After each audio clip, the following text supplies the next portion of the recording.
Supreme court ने आज Rohingya मुसलमानों को शरणार्थी का दर्जा देने वाली पिटीशन को खारिज कर दिया। इस पिटीशन में यह भी मांग की गई थी कि न केवल इन्हें शरणार्थी का दर्जा दिया जाए बल्कि इन्हें जेल से निकाला जाए और जीने के तमाम संसाधन और सुविधाएं दी जाए जो शरणार्थी का दर्जा मिलने के बाद होता है। कोर्ट ने आज उस बात का भी उल्लेख किया जिसमें सरकार ने यह कहा था अपने फैसले के अंदर कि ये देश की सुरक्षा के लिए खतरा हो सकते हैं। सीधे अपने पहल को इंट्रोड्यूस करता हूं। मेरे साथ प्रेम शुक्ला जी हैं, मेरे साथ मेजर जनरल जी.डी. बख्शी हैं, मेरे साथ सुशील पंडित हैं, मेरे साथ माजिद हैदरी हैं, मेरे साथ वकार एच भट्टी हैं और मेरे साथ वाणी यास्मीन जी हैं। सबसे पहले चलूंगा कपिल सोनी के पास। मेरठ में मेरे एक दर्शक जुड़ गए हैं। कपिल सोनी जी, क्या रोहिंग्याओं को शरणार्थी का दर्जा देना चाहिए? सर, सबसे पहले मैं आपका धन्यवाद अदा करूंगा चैनल के माध्यम से, और यही कहना चाहूंगा कि जो सुप्रीम कोर्ट है देश का सर्वोच्च माननीय न्यायालय है, अगर उसने कोई फैसला लिया है तो वो सर्वोपरि है, सर्वोत्तम है, सबको मानना चाहिए। म्यांमार में सारे ही हिंदूवादी भले ही ना रहते हो लेकिन शांतिवादी लोग रहते हैं, वो ये जानते हैं कि शांति के साथ कैसे रहा जाता है। इसके बावजूद अगर वो किसी चीज का विरोध कर रहे हैं तो ये बड़ी बात है। रोहिंग्या के लिए मुझे नहीं लगता कोई जगह है। अगर कुछ भी कहने से पहले वो याचिकाकर्ता कुछ सोच लेते तो उनके लिए बेहतर होता है। शरणार्थी अगर वो डिमांड बहुत कर रहे बड़ी बात हैं बोलती, कुछ भी करने से पहले याचिकाकर्ता कुछ सोच लेते। कपिल जी, बड़ी बात बोली। और यहीं से मैं जल बख्शी के साथ शुरुआत करना चाहता हूं। जल बख्शी जी, ये कौन लोग हैं जो ये चाहते हैं कि रोहिंग्या मुसलमानों को, जिन्होंने अपने ही देश में जो है गड्ढा खोदा, अपने ही देश में आग लगाई, उनको यहाँ पर शरणार्थी का दर्जा दिया जाए? भारत में ऐसे कौन से लोग हैं जो ये चाहते हैं और क्यों चाहते हैं? देखिए, मजहब के आधार पर? भारत में एक तबका है जो जहां से भी उपद्रवी तत्व हैं इंपोर्ट करके लाने की कोशिश कर रहा है, और उनको और तो और वो जम्मू कश्मीर भेजने की कोशिश कर रहा है। यहां हरियाणा में मेवाड़ क्षेत्र, जहां भी सेंसिटिव एरियाज वहां उनको भेजा जा रहा है। डेमोग्राफिक बैलेंस जहां सेंसिटिव है उसको इन्वर्ट करने के लिए। देखिए, रोहिंग्या जो है मशहूर तस्कर है, ये पूरे फैमिलीज के पेशे हैं, आर्म स्मगलिंग, ड्रग पेडलिंग और जो है क्या कहते हैं ह्यूमन ट्रैफिकिंग, ये सब के ऐसी चीजों में लिप्त हैं। रोहिंग्या प्रांत को ये पाकिस्तान का हिस्सा बनाना चाहते थे, बर्मा के रोहिंग्या प्रांत को ये पाकिस्तान का हिस्सा बनाना चाहते थे। ये तो पाकिस्तान ने खुद शर्म करके मना कर दिया। ठीक है, कौन सा देश इनको सहेगा? वहां के बौद्धों को ये मार रहे हैं, उनकी औरतों के साथ बदसलूकी कर रहे हैं, जो रोहिंग्या हिंदू हैं उनके ऊपर अत्याचार कर रहे हैं। ऐसे अत्याचारी लोगों को कौन जो है रिफ्यूजी का दर्जा देगा? जब ये भारत में आए, मैं आपको बता रहा हूं, मुंबई में इन्होंने तोड़ फोड़ का ऐसा तमाशा किया और वहां के शहीदी मैदान में जाके जो हमारा शहीद स्मारक था फौजियों के लिए जो बना था उसको तोड़ा। फिर इनको ये सब तोड़ने के बाद इनको दर्जा चाहिए रेफ्यूजीज का। अरे साहब, आपको इतनी तकलीफ है, मैं फिर पूछता हूं, आप तुर्की क्यों नहीं गए? सऊदी अरेबिया क्यों नहीं गए? कुवैत, इराक क्यों नहीं गए? आप यूनाइटेड अरब अमीरेट क्यों नहीं गए? वो भी तो मुसलमान देश हैं, बड़े अमीर मुसलमान देश हैं।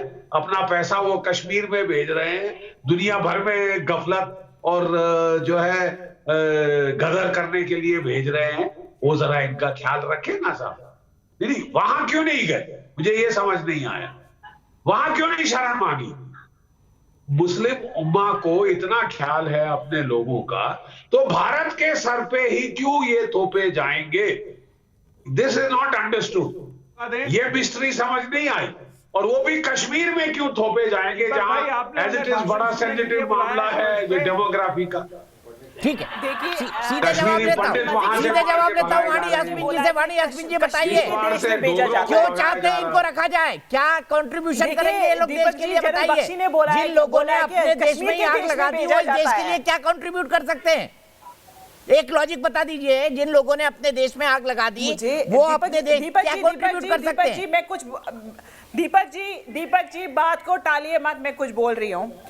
जैसे कि अभी जनरल बख्शी ने बोला है कि सऊदी अरबिया, ये दुबई वगैरह बहुत रिच है, ये कश्मीर देश को पैसा भेज रहे, कश्मीर देश अंडरस्टैंड करिए। इन्होंने अभी बोला देश, इन्होंने दैट मीन्स कश्मीर को डिवाइड, खुद से ही डिवाइड अरे किया। कतई नहीं बोला उन्होंने।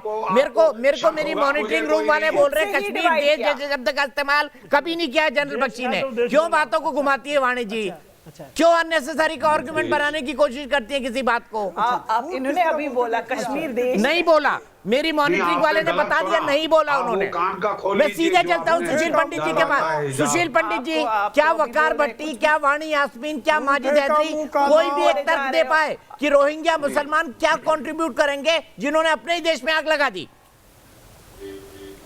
दीपक भाई जरा मुझे भी मौका दीजिए बात करने का। मैं आ रहा हूँ माजिद भाई, सुशील पंडित जी के पास, बात आप ही के पास।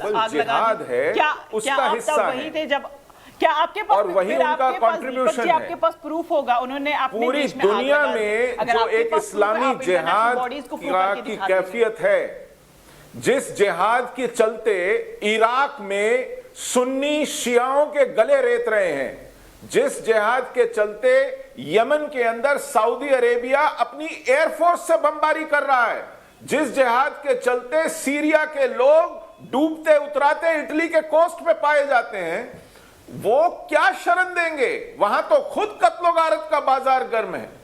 लेकिन आपके दर्शक का जो ये सवाल था कि ये लोग सोचते क्यों नहीं ऐसी याचिका डालने से पहले, तो मैं उनकी जानकारी के लिए बता दूं, ये वो प्रशांत भूषण हैं जिन्होंने आज से 10 साल पहले सार्वजनिक बयान दिया था कि हमें कश्मीर छोड़ देना चाहिए, हमें कश्मीर से बाहर आ जाना चाहिए, कश्मीर पाकिस्तान को सौंप देना चाहिए। ये उनका रवैया है और इसी रवैये के चलते वो हर उस ताकत को प्रमोट करते हैं, प्रश्रय देते हैं, समर्थन देते हैं जो इस देश को तोड़ने की कोशिश करता है। ये रात को 2 बजे सुप्रीम कोर्ट को उठाते हैं याकूब मेमन के लिए, ये 5 बजे तक सुप्रीम कोर्ट में सुबह सुनवाई करवाते हैं अफजल गुरु के लिए। तो आपको आश्चर्य नहीं होना चाहिए। आप किनसे सोच की उम्मीद कर रहे हैं? आपको उनसे है वफा की उम्मीद जो नहीं जानते वफा क्या है। इस देश में एक फलता फूलता पाकिस्तान है और उसका चेहरा है प्रशांत भूषण। ठीक है, सीधे माजिद हैदरी के पास चलता हूं। माजिद हैदरी जी बताइए, एक तर्क दे दीजिए क्यों रोहिंग्या मुसलमानों को यहां पर रखा जाए? क्या कंट्रीब्यूट करेंगे देश के लिए? मैं फैक्ट्स देकर के बात करूंगा क्योंकि आप बहुत ही बड़े पत्रकार हैं। जनरल बख्शी जी ने कहा कि रोहिंग्याओं ने मुंबई में तोड़फोड़ की, पाकिस्तान ने उसी मुंबई में 26/11 किया और इसी भाजपा की सरकार ने पाकिस्तान के अदनान समी को पद्मश्री भी दिया और उसे नागरिकता भी दी भारत की। अरे तो क्यों पाकिस्तानी मुसलमानों के लिए सीए में हाय तौबा कर रहे हो भाई? क्यों शाहीन बाग में बैठे थे? माजिद हैदरी बता दो, इसका भी जवाब दे दो। पाकिस्तानी मुसलमानों की वकालत करने के लिए क्यों शाहीन बाग में बैठे थे, ये भी बता दो। अदनान समी को मिलेगी, क्या फर्क है बताइए? आप देश से पूछिए आज ये क्या ड्रामा कर रही है भाजपा? गरीब मुसलमानों पे जुल्म कर रही है, गरीब मुसलमानों को मरवाने की कोशिश हो रही है, साजिश हो रही है। चलिए कंक्लूडिंग कमेंट लेते हैं। देखिए अभी आप सांस नहीं ले पा रहे थे, अब आप कह रहे हैं आपको मारने की कोशिश कर रही है। इससे ज्यादा आपको क्या आजादी चाहिए कि आप हर दिन 1.5 घंटे इस शो पर बैठ के इसी देश को गाली देते हैं? इससे ज्यादा आजादी चाहिए आपको? ये पाकिस्तान में करके दिखाइएगा। इसको आईना दिखाते हैं। ये देश मेरा भी उतना ही, आपका कोई खास नहीं है। मैं भी उतना ही भारतीय हूँ जितना आप हैं। मेरे सवालों का जवाब नहीं देते ना भाई। आप कश्मीरी भाई हैं, कितने साल पहले कन्वर्ट हुए थे इस्लाम में, ये बता दीजिए। कितनी जनरेशन पहले, ये बता दीजिए। आप मुझे अभी दूध का दूध, पानी का पानी हो जाएगा। भाई पहले बौद्ध थे, वो बौद्ध धर्म से पंडित बने, वो कैसे आप भूल गए? गजब बात, बौद्ध बनने से पहले गजब बात करते हैं। बनने से पहले मुसलमान थे।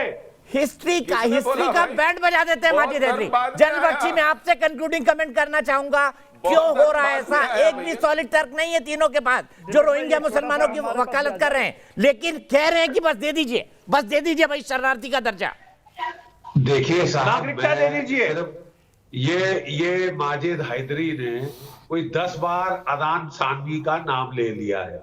जहां तक मैं जानता हूं, अदान सानी ने कोई हथियारों की तस्करी, ड्रग्स की तस्करी स्मगलिंग नहीं करी, उसमें हुनर है, वो गाना गाता है, वो शरीफ इंसान की तरह रहता है, उसको हम एक्सेप्ट कर सकते हैं। आपको जो शराफत से गाने वाले रहे, चाहिए, वाह उसे वाह वाह एक्सेप्ट वाह कर वाह सकते हैं। वाह वाह वाह। लेकिन हम जो मुसलमानों ने सिर्फ गाना है इस देश में। के तोड़ अरे गरीबों की हिंसा और सुनो। टेररिज्म करना चाहता अरे है, गरीबों की हमारी सुनो। जूती पे रखेंगे, वो तुम्हारी उठा के बाहर फेंकेंगे सुनेगा। जहां से आया है, समझ गया। और अगर आपने अरे अपनी- हमें गाना ही अपने गाना है इस हरकतें देश में, नहीं बदली, बस ना हमने पाकिस्तान की जो कुछ प्रो कमाना है, ना पाकिस्तानी खाना है, ना हरकतें, पीना है, बस आप भी गाना अगला गाना है। पासपोर्ट अपना पकड़ के जो है जाना ये तो भीख पाकिस्तान। मांगने लगे भाई। आप चले जाइए ये तो नेपाल, भिखारियों हम वाला यहाँ गाना नहीं भीख गाएंगे, मांग- हम यहाँ भीख अपना मांगने हक वाले गीत मांगेंगे। गाने लगे ये। ये देश मेरा है, हक मांग के रहूंगा वाह, और गाने नहीं हाँ, गाऊंगा। अरे अभी तो आप सांस नहीं ले पा रहे थे, अभी तो आप सांस नहीं ले पा रहे थे, अब हक मेरा मांगने की देश बात कर रहे सांस के रहो, अपना हैं। देश। गजब बात करते हैं माजिद हैदरी,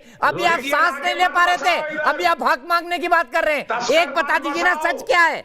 सांस ले पा रहे हैं, देखिए, सांस सच नहीं ले ये पा है रहे कि हैं, भारत हक का मिला है, मुसलमान हक गाने नहीं मिला है। गाएगा। हम गाने यहाँ नहीं आए हैं, ना मुजरा करने आए हैं। हम अपना हक मांगेंगे जाओ फिर और अपने हक से रहेंगे। इस देश ने संविधान ने अधिकार दिया है। लो। लेकिन आप अरे रोहिंग्या आप चले नहीं जाइए आने नेपाल, दोगे। हिंदू राष्ट्र है नेपाल, तुमको हम तो नहीं रोहिंग्या कोई नहीं रहेंगे। लाने देगा तेरे को इधर अच्छा, पे। आप तीनों के लिए माजिद हैदरी के लिए मैं भी एक गाना गाता हूँ। माजिद हैदरी के लिए मैं भी एक गाना गाता हूँ। देश ने गाना बहुत गाया है, समझने वाले समझ चुके हैं, ना समझे वो अनाड़ी हैं। समझ जाओ माजिद हैदरी, अभी भी वक्त है। फिलहाल एक ब्रेक ले रहा हूँ, लेकिन ब्रेक के बाद न्यूज नेशन पर खबरों का सिलसिला लगातार जारी रहेगा।